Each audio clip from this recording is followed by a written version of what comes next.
Hello everyone. So today we are starting our next chapter, that is the human reproduction. In human reproduction, we have to first know about the human beings. We know that human beings are unisexual. Unisexual means both male and female sex organ are present in the different individuals, and humans are also sexual dimorphism, means they show the phenomena of sexual dimorphism. That means that male and female are easily distinguishable physically, means the physical structure of both male and female are different due to the production of sex hormones. So in this chapter you have to learn about the human reproduction completely. Now what are the basic steps in human reproduction? Let us start.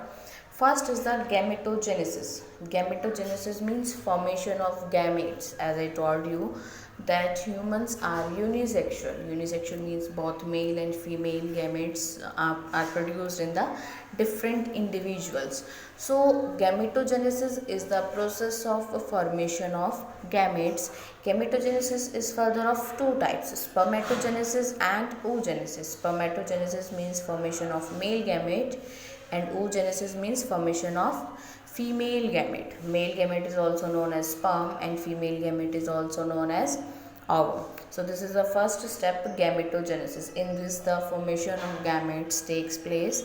Next step is the insemination. Insemination is the actually meaning that the transfer of a male gamete to the female gamete.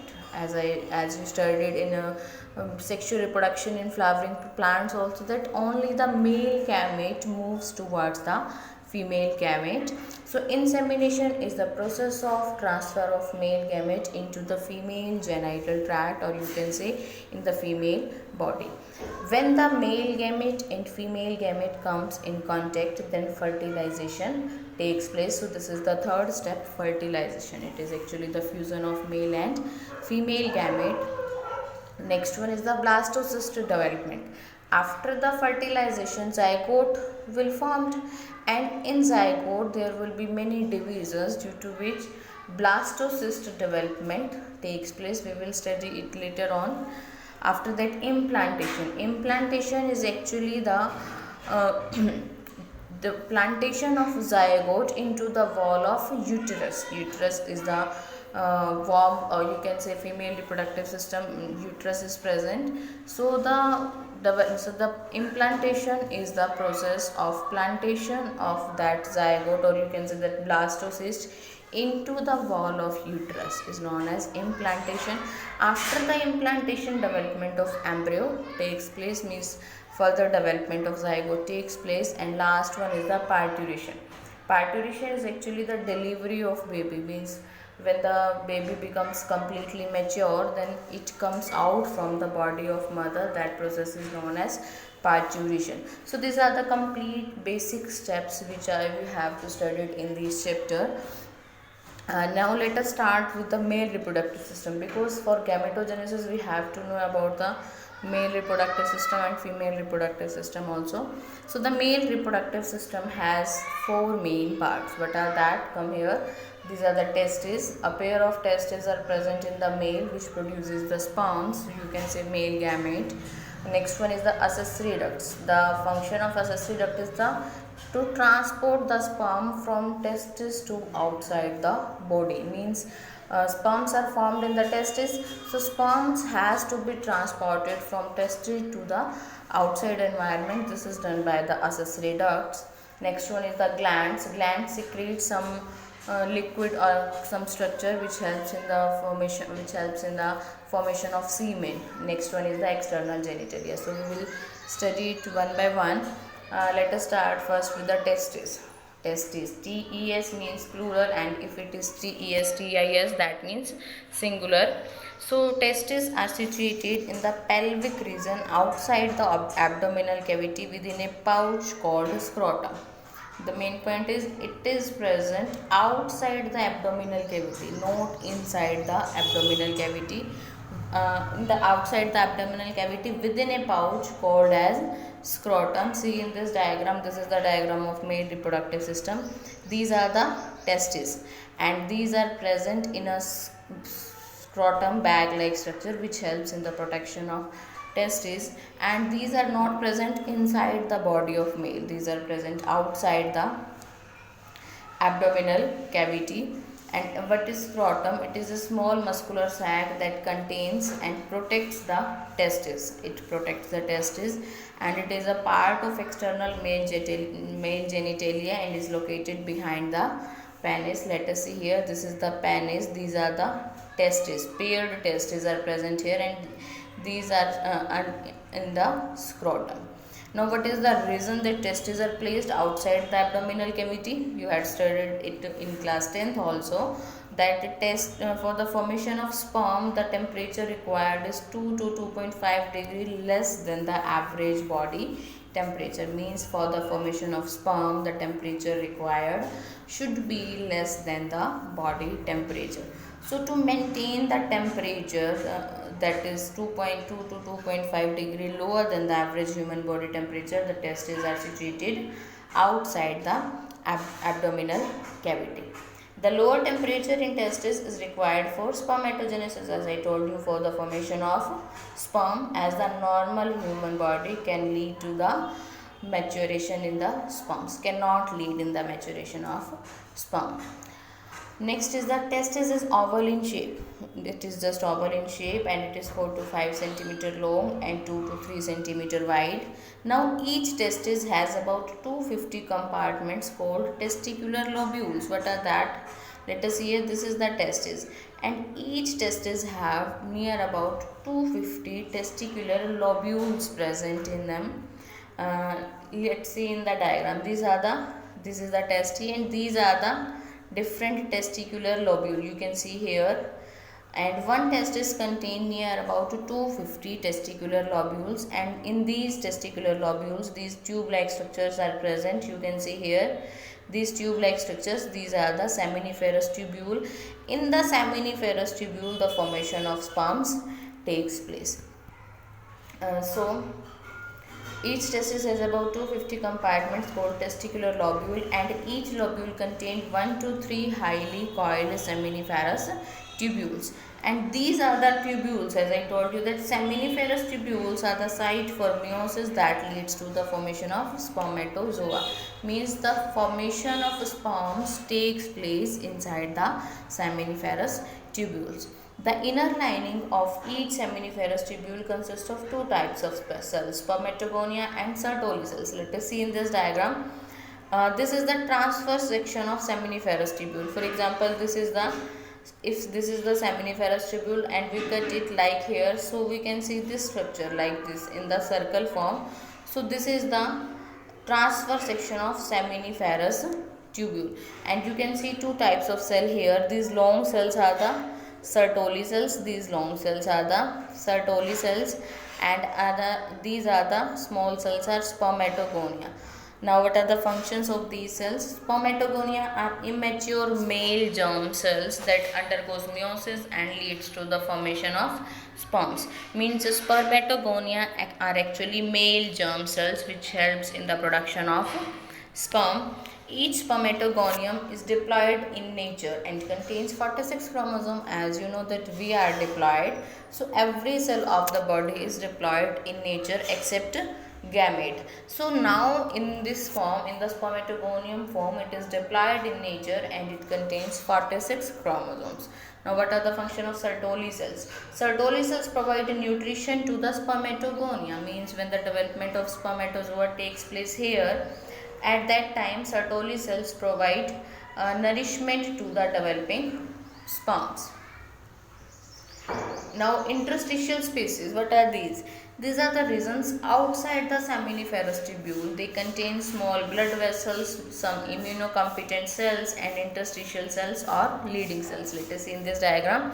For example, 3 seminiferous tubules are there.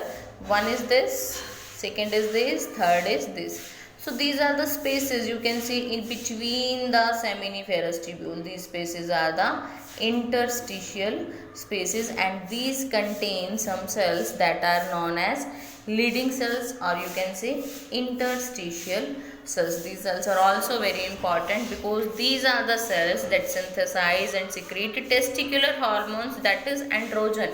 means testosterone hormone is secreted by the leading cells. So these are the structure of seminiferous tubule, in which Sertoli cells are present, which provide nourishment to the developing sperms. Spermatogonia, these small are the spermatogonia cells which are diploid in nature and they help in the formation of sperms. And these are the leading cells, interstitial cells you can also say. These secrete the male sex hormones. Clear? Now we comes to the accessory ducts, means the ducts which helps in the transportation of sperm. As you can see that sperms are formed here in the seminiferous tubule, in the central part. These are the sperms, and from these they have to be come out from the body of male. So let us come to the pathway which is covered by the sperms. The accessory ducts transport sperms from the testis to urethra for their release outside the body. There are 4 accessory ducts in male reproductive system, that are retitestis, vasa efferentia, epididymis and vas deferens. Let us see in this diagram.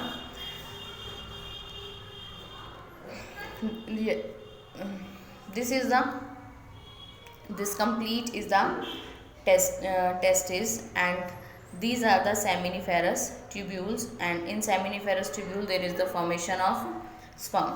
After the formation of sperm, the sperm goes into this part. This you can see here, this is the retitestis, means from all the seminiferous tubule sperms collect here in the retitestis. So this is the first.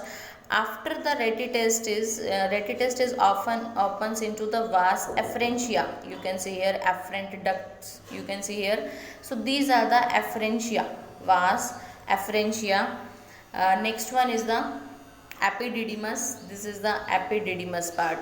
You can see here head of epididymis. This complete is the epididymis part, and this epididymis finally opens into vas deferens. These are the 4 you can see here, that seminiferous tubule opens into retitestis, retitestis opens into vas efferentia, vas efferentia opens into epididymis, and finally epididymis opens into the vas deferens. This is the final duct which finally opens into the male external genitalia, that is the penis. So retitestis, these are the ducts that connect seminiferous tubule to the testis to the vas efferentia, means these are the connection. Retitestis is the connection between seminiferous tubule and vas efferentia. These ducts leave the testis and open into epididymis, that is located in the posterior surface of each testis, means it opens into the epididymis.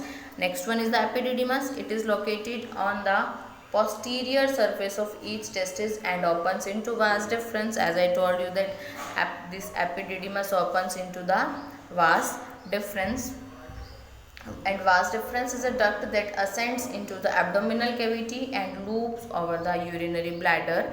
It receives a duct from seminal vesicle and opens into urethra as ejaculatory duct. Let us see in this diagram. This is the diagram. So this is the testis. Here the retitestis, vas efferentia, epididymis are present. This is the epididymis, and epididymis opens into vas deferens.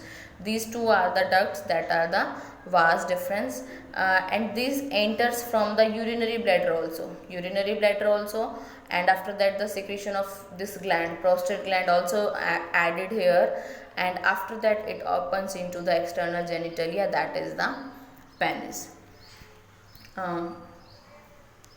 Now let us see about the ejaculatory duct. They store and transport the sperms from the testis to outside through the urethra. What is urethra? It is actually a thin muscular tube.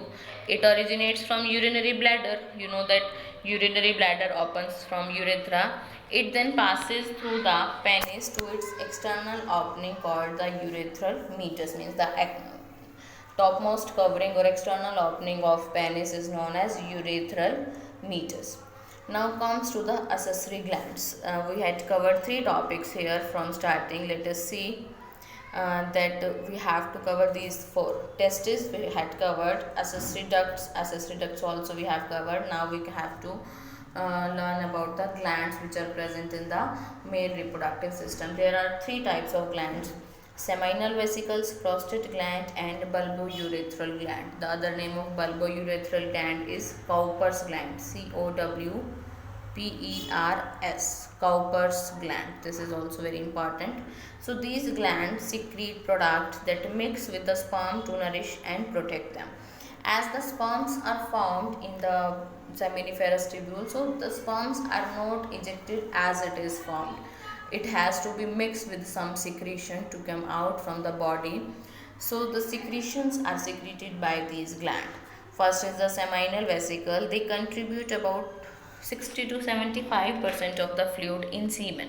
What is semen? Semen is actually the fluid which comes outside from the male reproductive system, from the male body, and which contains sperms. It is whitish in color. The secretions are rich in protein, enzymes, fructose, vitamin C, phosphorylcholine, and prostaglandin. These are the secretions which are secreted by seminal vesicle. The high fructose content provide nutrient energy for the spermatozoa. Let us see in this diagram. This one. This is the prostate gland. This one. This is the prostate gland, and below the prostate gland there is a small structure you can see here. Two bulbourethral gland, and this is the seminal vesicle. Let us see again. These are the prostate gland, and below the prostate gland there is the bulbourethral gland, and this is the seminal vesicle. So these are the glands which secrete some secretions for the male, for the semen, you can say. Next one is the prostate gland. Prostate gland secretes a slightly alkaline milky fluid due to which the semen is white in color. This helps in the survival of sperms in the acidic vaginal environment. Means the environment in the vagina of female is acidic in nature. So this alkaline milky fluid helps the sperms to survive in the acidic vaginal environment. The secretions also improve the motility of sperms. As you know that male gametes are always motile in nature. So prostate gland secretions also improve the motility of sperms. And next one is the bulbourethral gland. Bulbourethral gland is also known as Cowper's gland. The secretions of this gland lubricate the penis and neutralize any residual acidity in the urethra. Means if any acidity is remain in the urethra, so Cowper's gland secretion helps to neutralize it. So this is all about the male reproductive system. In the next part we have to discuss about the female reproductive system. Thank you.